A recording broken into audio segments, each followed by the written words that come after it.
Everyone, എൻ്റെ പേര് ശരണ്യ. ഇന്ന് നമ്മുടെ കൂടെയുള്ളത് മഹേഷ് സാറാണ്. സാറിന് ഇന്ന് ജർമ്മനിയിലേക്കുള്ള ജോബ് സീക്കർ വിസ അപ്രൂവലായി കിട്ടി. സാർ പോവാൻ നിൽക്കുകയാണ്. അപ്പം അതിനെക്കുറിച്ചുള്ള വിശേഷങ്ങളാണ് മുന്നിലേക്ക് കടക്കാൻ പോകുന്നത്. നിങ്ങളുടെ പ്രൊഫഷണൽ ബാക്ക്ഗ്രൗണ്ട് ഏതായാലും അതേ മേഖലയിൽ ജോലി കണ്ടെത്താൻ സഹായിക്കുന്ന ഒരു വിസയാണ് ജർമ്മനി ജോബ് സീക്കർ വിസ. ഈ വിസയെ കുറിച്ച് നിങ്ങൾക്ക് ഒരുപാട് സംശയങ്ങൾ ഉണ്ടായിരിക്കും. എന്താണ് ജോബ് സീക്കർ വിസ? അതുപോലെ ഈ ഒരു വിസയുടെ എത്ര നാൾ കാലാവധി എടുക്കും ഈ ഒരു വിസ നമുക്ക് അപ്രൂവലായി കിട്ടാനായിട്ട്? ഈ ഒരു സംശയങ്ങളൊക്കെ തന്നെ നമുക്ക് മഹേഷ് സാറിനോട് തന്നെ ചോദിച്ചറിയാം. അപ്പോൾ എനിവേ കൺഗ്രാജുലേഷൻസ് സർ, ഈ ഒരു ജോബ് സീക്കർ വിസ അപ്രൂവലായി നമുക്ക് കിട്ടി. അപ്പോൾ സാറിൻ്റെ ഒരു എക്സ്പീരിയൻസും കാര്യങ്ങളും എങ്ങനെ ഉണ്ടായിരുന്നു എന്നുള്ള രീതിയിൽ നമുക്ക് പിന്നിക്കൊന്ന് എക്സ്പ്ലെയിൻ ചെയ്ത് തരാനായിട്ട് പറ്റുമോ?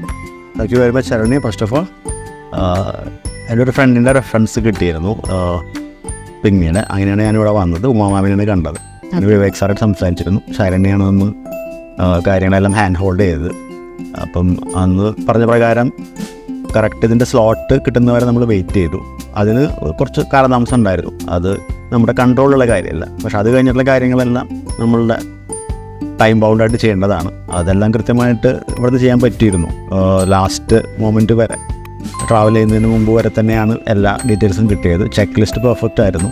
ചെക്ക് ലിസ്റ്റിൻ്റെ ഓർഡറും പെർഫെക്റ്റ് ആയിരുന്നു. പിന്നെ ഒരു 3 കോപ്പീസ് ഉണ്ടാക്കിയിരുന്നു. അത് നീഡഡ് ആണ് ആവശ്യം വരുന്ന സമയത്ത്. ആ സമയത്ത് നമുക്ക് അതിന് വേണ്ടി വേറെ ലാസ്റ്റ് മൂമെൻറ്റിൽ റഷ് ചെയ്യാൻ പറ്റില്ല. അതുകൊണ്ട് അതെല്ലാം ക്യാരി ചെയ്തുകൊണ്ട് വളരെ കോൺഫിഡൻ്റ് ആയിരുന്നു അവിടെ ചെല്ലുമ്പോൾ.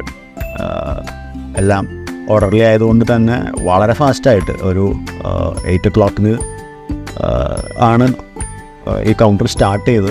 8:30 ആയപ്പോഴേക്കും നമ്മളുടെ എല്ലാ പരിപാടിയും കഴിഞ്ഞു. നമ്മൾ ഡൗട്ട്ഫുൾ ആയിരുന്നു അവരുടെ അടുത്ത്, പെട്ടെന്ന് കഴിഞ്ഞു, വേറെ പ്രോസസ്സ് ഒന്നും അവർ കഴിഞ്ഞെന്ന് പറഞ്ഞിരുന്നു. പിന്നെ വിത്തിൻ സെയിം വീക്ക് കഴിഞ്ഞു ഒരു 3 days വർക്കിംഗ് ഡേയ്സ് ഉണ്ടായിരുന്നു. 4th working day passport visa granted ആയിട്ട് വന്നിരുന്നു. അത് വളരെ ഒരു വൗ ഫാക്ടറാണെന്നാണ് ഞാൻ പറയുന്നത്. കാരണം അങ്ങനെ നമ്മൾ പ്രതീക്ഷിച്ചിട്ടേ ഇല്ല. കാരണം പല സമയത്ത് ഡിലേ ഉണ്ടാകുമോ, വേറെ ക്ലാരിഫിക്കേഷൻസോ, അല്ലെങ്കിൽ എത്ര സമയം എടുക്കും എന്നെല്ലാം കരുതി 2 weeks മിനിമം എല്ലാവരും എക്സ്പെക്ട് ചെയ്യുന്ന ഒരു ഏജ് വെച്ചിട്ട് തന്നെ ഒരു ടെൻഷൻ ഉണ്ടായിരുന്നു, എനിക്ക് വിസ ഗ്രാൻഡ് ആവോ ഉണ്ടായിരുന്നു. അപ്പം പക്ഷേ അത് എക്സ്പീരിയൻസ്ഡ് ആയിട്ടുള്ള കൗൺസിലേഴ്സ് ആയതുകൊണ്ട് അവർ വളരെ കോൺഫിഡൻ്റ് ആയിട്ട് പറഞ്ഞു അതാണ് ഒരു മെയിൻ ക്രൈറ്റീരിയ. എക്സ്പീരിയൻസ് ഉള്ള ആളുകൾ ഉദ്ദേശിച്ചിട്ടുള്ളൊരു വിസയാണിത്. അപ്പം ആ പറയുന്ന ക്രൈറ്റീരിയയിൽ ഹിയർ ആൻഡ് ദർ ചെറിയ ചേഞ്ചസ് ഉണ്ടെങ്കിലും അവരത് കൺസിഡർ ചെയ്യും. അതൊരു കട്ട് ഓഫ് പോയിൻ്റ് അല്ല, ബട്ട് റൈദർ ഒരു ഡിസിഷൻ മേക്കിംഗ് ഒരു പോയിൻ്റ് മാത്രമാണ്. അപ്പോൾ അത് അവരുടെ പാസ്റ്റ് എക്സ്പീരിയൻസിൽ നിന്നായിരിക്കും അതിനെ പറഞ്ഞത്. അപ്പോൾ അതുകൊണ്ട് അത് വളരെ ഹെൽപ്ഫുൾ ആയിരുന്നു. അപ്പോൾ അത് കൂടുതൽ കോൺഫിഡൻസ് ബൂസ്റ്റ് ചെയ്യാനുണ്ടായിരുന്നു. നമ്മുടെ എക്സ്പീരിയൻസ് എല്ലാം കൗണ്ട് ചെയ്ത ഒരു പ്രോസസ്സായിരുന്നു അത്. ഓക്കെ, സാറിൻ്റെ പ്രൊഫഷണൽ ബാക്ക്ഗ്രൗണ്ടിനെ കുറിച്ചൊന്ന് പറയാമോ? ഞാൻ BBA ഗ്രാഡാണ്. മുന്നൂറ്റിയിൽ ഡോൺ ബോസ്കോ കോളേജിലായിരുന്നു. പിന്നെ അതിൻ്റെ വർക്ക് ചെയ്യാൻ തുടങ്ങി ഷിപ്പിംഗ് ഫീൽഡിൽ. അപ്പം കൊച്ചിയിലും ഇന്ത്യയിലെ പല ഭാഗത്തും കുറച്ച് വിദേശത്തൊക്കെ വർക്ക് ചെയ്തിട്ടുണ്ട്. അപ്പം ആ ഒരു ബാക്ക്ഗ്രൗണ്ട് വെച്ചിട്ട് നമുക്ക് മനസ്സിലായത് എന്താണെന്ന് വെച്ചിട്ടുണ്ടെങ്കിൽ ഷിപ്പിങ്ങിൻ്റെ ഹബ്ബുകളിൽ ആണ് കരിയറിൻ്റെ പ്രോഗ്രഷൻ നന്നായിട്ട് ഉണ്ടാവുക.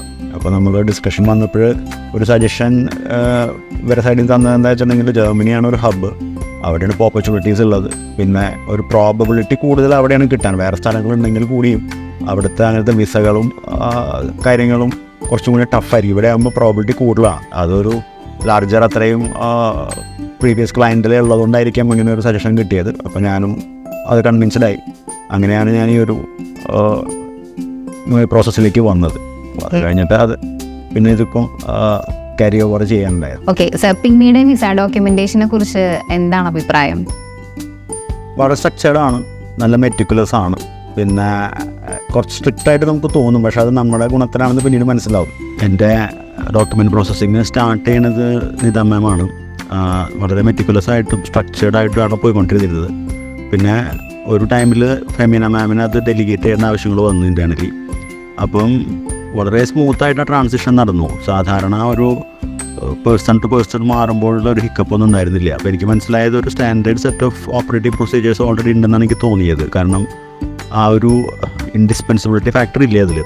വളരെ സ്മൂത്തായിട്ട് ട്രാൻസ്ഫർ ചെയ്ത് പോയി. പിന്നെ വളരെ ഡെഡിക്കേറ്റഡ് ആയിരുന്നു.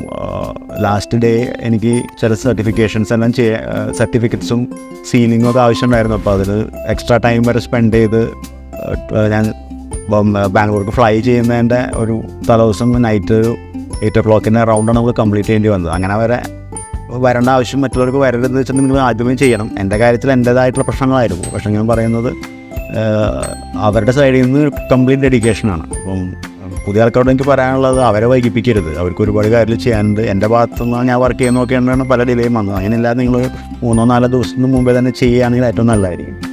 ഓക്കെ സർ, ഇവിടെ വന്ന നാൾ തുടങ്ങി ഇത്രയും ഒരു ജേണിയിൽ കുറച്ച് നാളുകളായിട്ട് ഞങ്ങളൊരു ജേണിയിലുണ്ടായിരുന്നു സാർ. അപ്പോൾ ഞങ്ങളുടെ ഒരു പിഗ്മിയുടെ സർവീസ് അല്ലെങ്കിൽ ഒരു ഈ ജേണിയിലുള്ള ആ ഒരു എക്സ്പീരിയൻസ് എന്താണ് സാറിന്?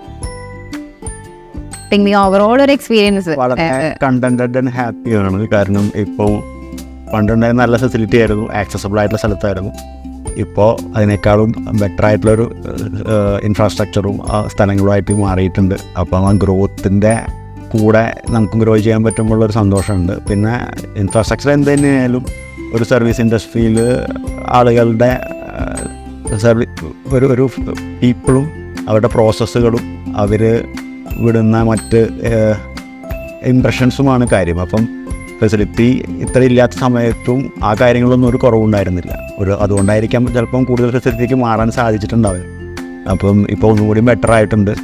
പിന്നെ ഉമാമാൻ ആണ് സ്റ്റാർട്ടിങ് ഡിസ്കഷൻ എടുത്തിരുന്നത്, വിവേക് സാർ ഉണ്ടായിരുന്നു. പിന്നെ ശരണ്യ സാധാരണ സെയിൽസിനേക്കാളപ്പുറം ചില കാര്യങ്ങൾ അത് നടക്കില്ല അല്ലെങ്കിൽ അത് പറ്റില്ല എന്ന് വളരെ ഫ്രണ്ടായിട്ട് അഡ്വാൻസ് ആയിട്ട് പറഞ്ഞിരുന്നു. അത് അപ്പം കേൾക്കുമ്പം നമുക്ക് എന്തുകൊണ്ടിങ്ങനെ പറയുന്നതെന്ന് തോന്നുന്നെങ്കിലും ഒരു കറക്റ്റ് പാത്തിലേക്കാണ് നമ്മൾ ഡയറക്റ്റ് ചെയ്യുന്നത്. അല്ലാതെ നമുക്കൊരു ഡ്രീംസ് സെല് ചെയ്ത് കഴിഞ്ഞിട്ട് അവസാനം ലാസ്റ്റ് മൂമെൻറ്റിൽ ഇഷ്യൂസ് ഉണ്ടാകുന്ന സിറ്റുവേഷൻ ഉണ്ടായിട്ടില്ല. അപ്പം വളരെ ഫ്രണ്ടായിരുന്നു.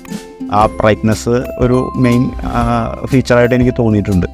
അപ്പം ഇനിയും നല്ല ലെവലിൽ പോകാൻ പറ്റും എന്ന് തന്നെയാണ് എനിക്ക് തോന്നുന്നത്. കാരണം അതിൻ്റെ ഒരു മെയിൻ റീസൺ ഇൻഫ്രാസ്ട്രക്ചറൊക്കെ മാറ്റി, അതെല്ലാം വളരെ നല്ലതാണ്. അത് മാറ്റി നിർത്തിയാൽ ആ പീപ്പിളും പ്രോസസ്സസും അവരുടെ ഇംപ്രഷൻ ക്രിയേഷനും വളരെ നല്ലതാണ്.